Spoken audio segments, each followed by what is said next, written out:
WBH test পেপারের যে সমাধান সেট নিয়ে আলোচনা করছিলাম, তো এই ভিডিওতে 10 নম্বর স্কুলের 2 মার্কস এবং 1 মার্কসের কোশ্চেনগুলোর সমাধান নিয়ে আলোচনা করব। তো তোমরা যদি এখনও পর্যন্ত চ্যানেলটা সাবস্ক্রাইব না করে থাকো তাহলে প্লিজ চ্যানেলটা সাবস্ক্রাইব করে যত সম্ভব নিজের বন্ধুদের মাঝে ভিডিওগুলো শেয়ার করে দিও।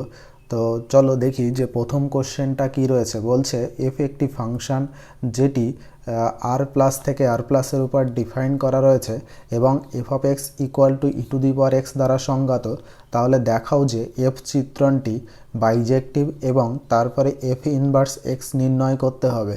তাহলে এই কোশ্চেনটাই এসেনদের বই পেজ নাম্বার 43 পেজে কিন্তু করে দেওয়া রয়েছে। তারপরের যে কোশ্চেনটা রয়েছে বলছে যে মান নির্ণয় করো কস ইনভার্স কস অফ 7π/6 এর মান কত হবে। তাহলে cos inverse cos of 7π/6 equal to এটাকে লেখা যায় যে কস ইনভার্স কস অফ 2π - 5π/6 এটা। এবার এটাকেই লেখা যায় যে কস ইনভার্স কস অফ 5π/6, তো মান হয়ে যাবে কত 5π/6। তারপরে বলছে যে দেখাও যে এ একটা ম্যাট্রিক্স দেওয়া রয়েছে, তো বলছে এটা একটা লম্ব ম্যাট্রিক্স হবে। তাহলে লম্ব ম্যাট্রিক্স কখন হবে না, যখন এই ম্যাট্রিক্সটা আর এর ট্রান্সপোর্সের গুণফলটা যদি আইডেন্টিটি চলে আসে তাহলে এটা আমাদের লম্ব ম্যাট্রিক্স হয়ে যাবে। তাহলে যেটা দেওয়া রয়েছে সেটা এ, তাহলে ট্রান্সপোর্সটা বার করে নিলাম। এবার এ আর এ ট্রান্সপোর্স যদি গুণ করি তাহলে গুণ করলে দেখো যেটা আসছে সেটা আইডেন্টিটি চলে আসছে, অর্থাৎ এখান থেকে বলতে পারি যে এ একটি লম্ব ম্যাট্রিক্স হবে। তারপরে বলছে যে বিস্তৃতি না করে দেখাও যে এই ডিটারমিনেন্টটার ডেড ভ্যালু 0 হয়ে যাবে।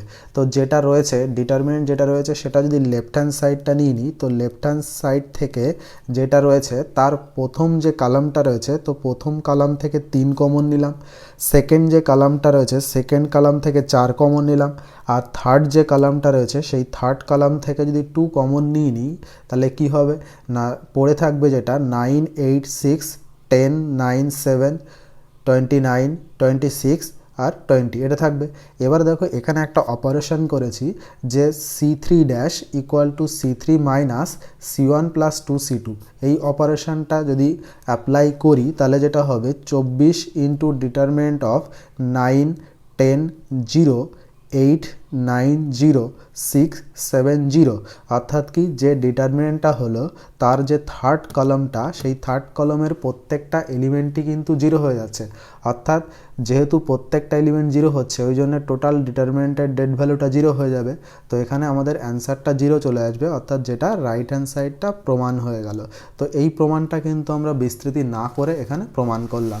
তারপরের যে কোশ্চেনটা রয়েছে বলছে যদি F of x equal to এইটা হয় তাহলে এফ অফ এক্স অপেক্ষকটি এক্স ইকুয়াল টু -1 বিন্দুতে সন্ততা কিনা পরীক্ষা করতে হবে। তাহলে এই কোশ্চেনটাই পেজ নাম্বার 248 পেজে কিন্তু করে দেওয়া রয়েছে এসেনদের বইতে।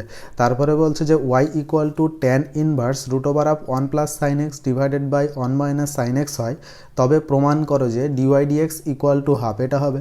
তাহলে ওয়াই যেটা রয়েছে সেটা লিখে নিলাম। এবার এই 1 প্লাস সাইন এক্সকে লেখা যায় cos of x by 2 plus sine of x by 2 তার স্কোয়ার, আর 1 মাইনাস সাইন এক্সকে লেখা যায় cos of x by 2 minus sine of x by 2 তার স্কোয়ার।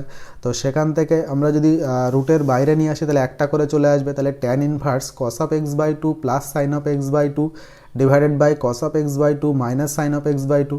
এবার কস অফ এক্স বাই 2 দিয়ে যদি প্রত্যেকটা টার্মকে ভাগ করে দিই তাহলে 1 plus tan of x by 2 divided by 1 minus tan of x by 2। তাহলে যেটা হবে tan inverse tan of π/4 plus tan of x by 2 divided by 1 minus tan of π/4 into tan of x by 2। তাহলে এখান থেকে এই যেটা দাঁড়াচ্ছে এটা হচ্ছে tan of π/4 plus X by 2 এর ফর্মুলা। তাহলে এটা কাটলে যেটা হবে Y equal two π/4 plus X by 2।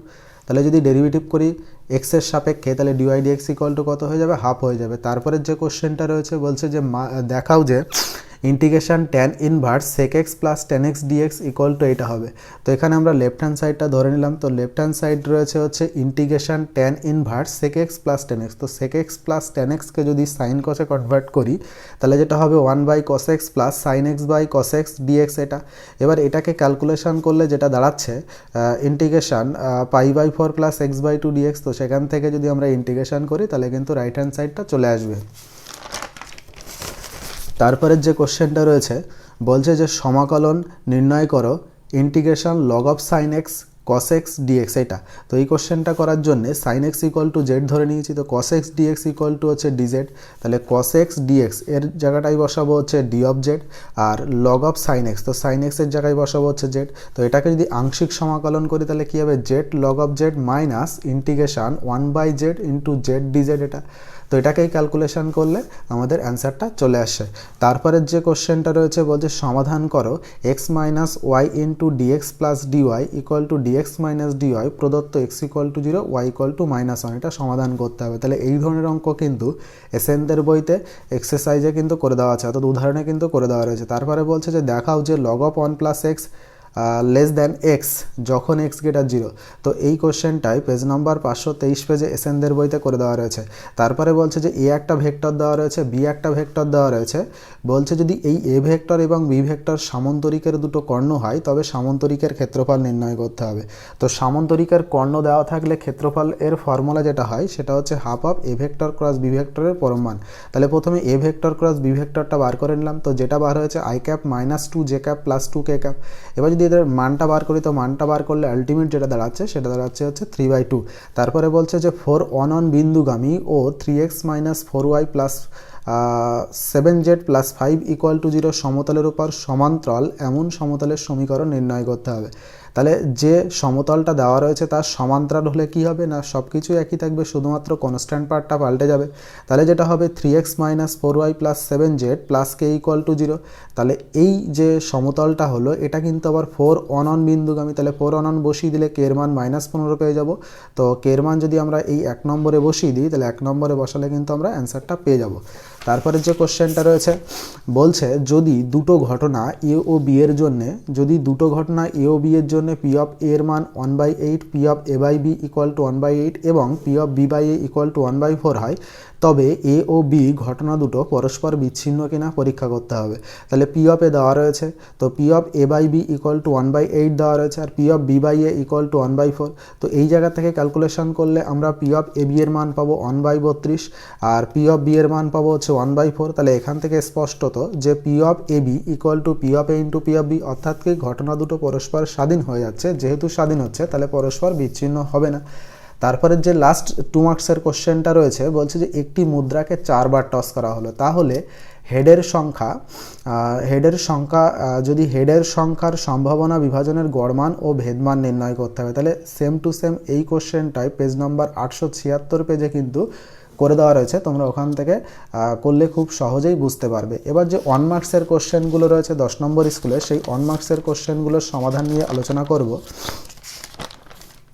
তো 1 মার্কসের কোশ্চেনের ভিতরে প্রথম যে কোশ্চেনটা রয়েছে বলছে যদি এ সেটের ভিতরে এই এলিমেন্ট থাকে এবং এ সেটের উপর একটা সম্বন্ধ আর হয় যেখানে আর এর ভিতরে এই এলিমেন্টগুলো যদি থাকে তাহলে আর সম্বন্ধটি কি হবে, সেটা সসম হবে, প্রতিসম হবে, সংক্রমণ হবে না সমতুল্য হবে, এরকম 4খানা অপশান দেওয়া রয়েছে। তো কোনটা ঠিক হবে সেটা কিন্তু আমাদের চেক করতে হবে। তাহলে আর যে রিলেশনটা দেওয়া আছে, এই যে রিলেশনটা দেওয়া আছে এই রিলেশনের ভিতরে কিন্তু স্পষ্টত যে এ যে সেটটা রয়েছে সেই এ সেটের ভিতরে কিন্তু 3 একটা এলিমেন্ট রয়েছে, কিন্তু এই 3,3 কিন্তু আর এর ভিতরে নেই। তাহলে এখান থেকে আমরা বলতে পারি যে আর সসম হবে না। তারপরে যদি আমরা প্রতিসম চেক করি তো প্রতিসম কীভাবে চেক করতে হয় না, কোনো একটা এলিমেন্ট যদি আর এর ভিতরে থাকে তাহলে তার রিভার্সটাও যদি আর এর ভিতরে থাকে তাহলেই আমরা প্রতিসম বলবো। তাহলে এখানে দেখো যে 2,3 এটা কিন্তু আর এর ভিতরে আছে, কিন্তু এর রিভার্সটা অর্থাৎ 3,2 কিন্তু আর এর ভিতরে নেই, তাহলে এটা হচ্ছে প্রতিসম নয় হবে। তারপরে হচ্ছে যদি আমরা সংক্রমণ চেক করি তাহলে সংক্রমণ দেখো আমি যদি 2,2 নিই তাহলে 2,2 নিলাম আর হচ্ছে 2,3 নিলাম, তাহলে এদের কমন এলিমেন্টগুলোকে যদি বাদ দিয়ে দিই তাহলে 2,3 সেটাও কিন্তু আর এর ভিতরেই আছে। তো এখান থেকে আমরা বলতে পারি যে আর যে রিলেশনের কথা বলা আছে বা আর যে সম্বন্ধের কথা বলা আছে সেটা কিন্তু সংক্রমণ হবে। তারপরে বলছে যে sine of cot inverse of x এর মান কত হবে। তাহলে দেখো আমি যদি একটা ত্রিভুজ দিয়ে এটাকে বোঝার চেষ্টা করি তো এটা দেখো যে কট ইনভার্স এক্স, তাহলে কট থিটা মানে কি হয় না, কট থিটা মানে হলো ভূমি বাই লম্ব। তাহলে ভূমি যদি এইটা হয় তাহলে ভূমি এক্স, লম্ব হচ্ছে 1, তাহলে অতিভুজটা কত হবে, পিথাগোরাসের সূত্র থেকে √x² + 1 এটা হবে। এবার এখান থেকে যদি আমরা সাইন বার করি তো সাইন ইনভার্স কি হয়ে যাবে না লম্ব বাই অতিভুজ, তাহলে 1 লম্ব মানে 1 আর অতিভুজ মানে হচ্ছে এইটা, তাহলে 1/√1 + x²। তো অ্যান্সার যেটা দাঁড়াবে সেটা দাঁড়াবে হচ্ছে 1/√1 + x²। এটা তারপরে বলছে 3 নম্বরের যে কোশ্চেনটা রয়েছে বলছে যদি এ একটি বর্গ ম্যাট্রিক্স হয় তবে এ মাইনাস এর ট্রান্সপোর্টস হবে কি, এটা প্রতিসম বিপ্রতিসম এরকম চারখানা অপশান দেওয়া রয়েছে। তো আমরা দেখব যে এই যে ডিটারমিনেন্টটা দেওয়া, এই যে ম্যাট্রিক্সটা দেওয়া রয়েছে এ মাইনাস এ ট্রান্সপোর্টস, এটাকেই যদি আমরা আরেকবার ট্রান্সপোর্টস করি তাহলে কি দেবে, যদি একবার দেখার চেষ্টা করি তাহলে এ মাইনাস এ ট্রান্সপোর্টস টোটালটা ট্রান্সপোর্ট যদি করি এ ট্রান্সপোর্টস তাহলে কী হবে, এ ট্রান্সপোর্টস মাইনাস হবে। তাহলে এখান থেকে যদি মাইনাস কমন নিয়ে নিই তাহলে মাইনাস কমন নিলে কিন্তু আবার সে আগের জায়গায় ফিরে যাচ্ছি, অর্থাৎ কি, অর্থাৎ এটা হচ্ছে বিপ্রতিসম হবে। তারপরে যেটা রয়েছে বলছে f of x equal to x square plus 4 divided by 4x minus x cube অপেক্ষকটি অসন্তত বিন্দু সমূহ, অর্থাৎ অসন্তত বিন্দু সংখ্যা নির্ণয় করতে হবে। অর্থাৎ আমরা এক্সের কটা মান পাবো যার জন্যে এই এফ অফ এক্স ফাংশনটা অসন্তত হবে। তো অসন্তত কখন হবে, যখন নিচের পোর্শনটা 0 হয়ে যাবে। তো নিচের পোর্শন মানে কি, হরের পোর্শন যদি 0 হয়ে যায় তাহলে এটা কিন্তু অসন্তত হয়ে যাবে। তাহলে এটা এফ অফ এক্স অসন্তত হবে যদি নিচেরটা 0 হয়। তো নিচেরটা ক্যালকুলেশন করলে আমরা এক্সের 3খানা মান পাবো। তো 3খানা মান পাচ্ছি 0, 2, 2। তো যেহেতু 3খানা মান পাচ্ছি তাহলে এখানে অ্যান্সার যেটা হবে সেটা হবে 3টে। তারপরে বলছে যে এফ অফ এক্স যদি অযুগ্ম অপেক্ষক হয় তবে integration minus a to a f of x d x এর মান কত হবে। তাহলে এটার মান 0 হবে, কারণ আমরা ইন্টিগ্রেশনের যে লাস্ট চ্যাপ্টারটা করেছিলাম 9b এর যে চ্যাপ্টারটা নির্দিষ্ট সমাকলনের সেকেন্ড চ্যাপ্টারটা, সেখানে কিন্তু আমরা কিছু প্রপার্টি পড়েছিলাম। তো সেই প্রপার্টির ভিতরে কিন্তু এটাও একটা প্রপার্টি, যদি এফ অফ এক্স অযুগ্ম অপেক্ষক হয় তাহলে minus a to a f of x d x এর মান কী হয়ে যায় না, 0 হয়ে যায়। তারপরে বলছে যদি বৃত্তের ক্ষেত্রফল পরিবর্তনের হার ওই বৃত্তের ব্যাসের পরিবর্তনের হারের সমান হয় তাহলে ওই বৃত্তের ব্যাসার্ধ কত হবে, অর্থাৎ আর এর মান বার করতে হবে যেখানে কিনা বৃত্তের ক্ষেত্রফল পরিবর্তনের হার আর ব্যাসের পরিবর্তনের হার সমান। তাহলে বৃত্তের ব্যাসার্ধ যদি আর ধরে নিই তাহলে ব্যাস হবে 2r, এবং ক্ষেত্রফল কত হবে, ক্ষেত্রফল হচ্ছে পাই আর স্কোয়ার এটা। এবার এই ব্যাসটাকে যদি এ ধরে নিই, তো ব্যাসটাকে এ ধরে নিলাম, তাহলে এখানে যদি আমরা এটাকে একবার ডেরিভেটিভ করি, এসকে একবার ডেরিভেটিভ করি তাহলে কী হবে, d s by d t equal to 2 pi r into d r by d t. আর ডিএস বাই ডিটি মানে 2 ইন্টু ডিআর ডিটি, কারণ এখানে বলাই ছিল যে ক্ষেত্রফল পরিবর্তনের হারটা ব্যাস পরিবর্তনের হারের সমান। তাহলে এখান থেকে ক্যালকুলেশন করলে আর এর যে মানটা পাবো সেটা হচ্ছে আর ইকুয়াল টু 1/পাই। তারপরে বলছে যে কোনো দুটো ভেক্টর এ ভেক্টর ও বি ভেক্টরের জন্যে এইটার মান কত হবে। তাহলে এখানে ডট থাকলে আমরা জানি কস আসে আর ক্রস থাকলে সাইন আসে। তো সেখান থেকে ক্যালকুলেশন করলে যেটা পাবো সেটা হচ্ছে এ ভেক্টর এর পরম মান তার স্কোয়ার আর বি ভেক্টরের পরম মান তার স্কোয়ার। তারপরে বলছে যদি x minus 11/3 equal to y minus 2/m equal to z plus 3/-2 সরলরেখা আর হচ্ছে x minus 3y plus 6z plus 7 equal to 0 সমতলের সমান্তরাল হলে এম এর মান কত হবে। তাহলে একটা সরলরেখা আর একটা সমতল যদি সমান্তরাল হয় তাহলে তাদের ডিরেকশন রেশিও দুটোর গুণফলের যোগফলটা 0 হয়। তো সেখান থেকে আমরা এম এর মান যেটা পেয়েছি সেটা m ইকুয়াল টু -3। তারপরে বলছে যে একটি ছক্কা দুবার ছোড়া হলো। তো বলছে প্রথম চালে 3-এর একটি গুণিতক পড়বে, মানে প্রথম যেবার ছুড়বো ছক্কাটা সেখানে 3-এর গুণিতক পড়বে, অর্থাৎ কি 3-এর গুণিতক মানে 3ও পড়তে পারে আবার 6ও পড়তে পারে, এরকম বলছে। তারপর বলছে দ্বিতীয় চালে, অর্থাৎ দ্বিতীয়বার যখন লুডোর ছক্কাকে ছুড়বো তখন কি হবে না, তখন পাওয়া সংখ্যাদ্বয়ের যোগফল, অর্থাৎ প্রথমটা আর দ্বিতীয়টার যোগ করলে যেটা হবে সেটা 8-এর থেকে ছোট হবে। তো এটা যদি হয় তাহলে এই ঘটনা দুটো এ ও বি যদি হয়, মানে কি, মানে প্রথম চালে 3 পড়বে এরকম ঘটনা, মানে প্রথম চালে 3-এর গুণিতক পড়বে এরকম ঘটনাকে এ বলছে। আর পরের বার ছোড়ার ফলে যে সংখ্যা দুটোর যোগফল করে যেটা পাচ্ছি সেটা 8-এর থেকে কম হবে, এই ঘটনাটাকে এখানে কিন্তু বি বলা আছে। তো যদি এইটা হয় তাহলে P of A by B এর মান কত হবে, কন্ডিশনাল প্রবাবিলিটিটা বার করতে হবে। তাহলে এখানে যেটা দেওয়া রয়েছে এই ইকুইভ্যালেন্ট কি, এ একটা ঘটনা যেটা প্রথম চালে 3-এর গুণিতক পড়ার ঘটনা, আর বি একটা ঘটনা এখানে বলা রয়েছে যেটা কিনা দুটো চালে পাওয়া সংখ্যাদ্বয়ের যোগফল 8-এর থেকে ছোট হবে, এটা বলা রয়েছে। তাহলে যেহেতু আমরা দুবার ছুটছি ছক্কাকে তাহলে টোটাল নমুনাবিন্দু কিন্তু 36 হবে। এবার এ সেটের ভিতরে মানে এর ভিতরে কারা কারা থাকবে না, প্রথম চালে যাদের 3-এর গুণিতক, অর্থাৎ প্রথম চালে অর্থাৎ প্রথম যে নাম্বারটা সেটা 3ও হতে পারে আবার 6ও হতে পারে। তাহলে এরকম পয়েন্ট এখানে লিখেছি, তাহলে টোটাল কিন্তু যেটা পেয়েছি সেটা 12খানা পয়েন্ট পেয়েছি। তো তারপরে হচ্ছে বিটা কি, বিটা হচ্ছে এই দুটো অঙ্ককে যোগ করতে হবে। তো যোগ করলে সেটা আমাদের 8-এর থেকে ছোট হবে। তাহলে 1 দিয়ে কি হবে, 1-1 হবে, 1-2 হবে, 1-3 হবে, 1-4 হবে, 1-5 হবে, 1-6 হবে। ওই জন্য আমি সবগুলোকে লিখিনি, এখানে ডট ডট দিয়েছি। তারপরে 2 দিয়ে কি হবে, 2 1 হবে, 2 2 হবে, 2 3 হবে, 2 4 হবে, 2 5 হবে, 2 6 কিন্তু হবে না, তো 2 5 পর্যন্তই থাকবে। তারপরে 3 যদি শুরু করি তাহলে 3 1 হবে, 3 2 হবে, 3 3 হবে, 3 4 হবে, তার বেশি কিন্তু হবে না, মানে 3 আর 5 কিন্তু হবে না, কারণ 8 করা যাবে না। তারপরে 4 দিয়ে যদি শুরু করি তো 4 1, তারপরে হচ্ছে 4 3, 5 দিয়ে শুরু করলে 5 1 আর 5 2 আর 6 1, এইগুলোই হবে।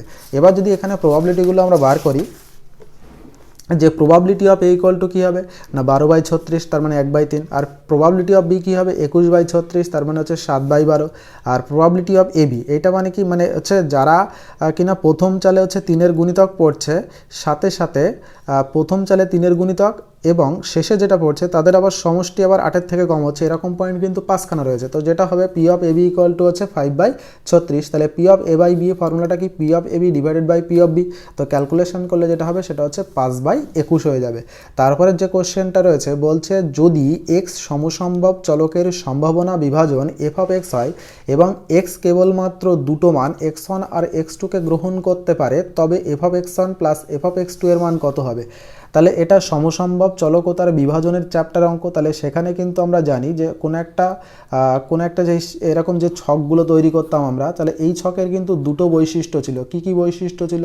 প্রথম বৈশিষ্ট্য ছিল এখানে যে আমরা এক্স দিয়ে কি লিখতাম না, এক্স দিয়ে লিখতাম হচ্ছে সমসম্ভব চলকের মানটা এখানে লিখতাম, আর তার করসপন্ডিং প্রবাবিলিটিগুলো নিচে লিখতাম। তো এখানে এটা যদি P1 এটা যদি P2 হয়, তাহলে এখান থেকে আমরা দুটো প্রপার্টি পড়েছিলাম। প্রথম প্রপার্টি হচ্ছে যে নিচেরগুলো যোগফল, অর্থাৎ পি অফ এক্সের যোগফলটা কত হবে না 1 হবে।